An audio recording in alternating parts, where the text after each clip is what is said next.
of us were taught that humility in love means being quiet, even when something hurts. And so we swallowed our needs, we silenced our intuition, and we told ourselves that this is what a good woman does. Hmm.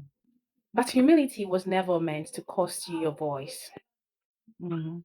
True humility is not self erasure, it is not shrinking, it is not disappearing to keep the peace. Healthy humility, on the other hand, comes from wholeness and not fear.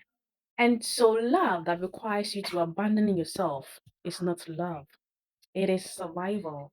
And no relationship should be built on your silence. So, if you've confused humility with self betrayal, you are not weak. You were doing the best you could with what you were taught. I love you, my darling, and I'll see you again.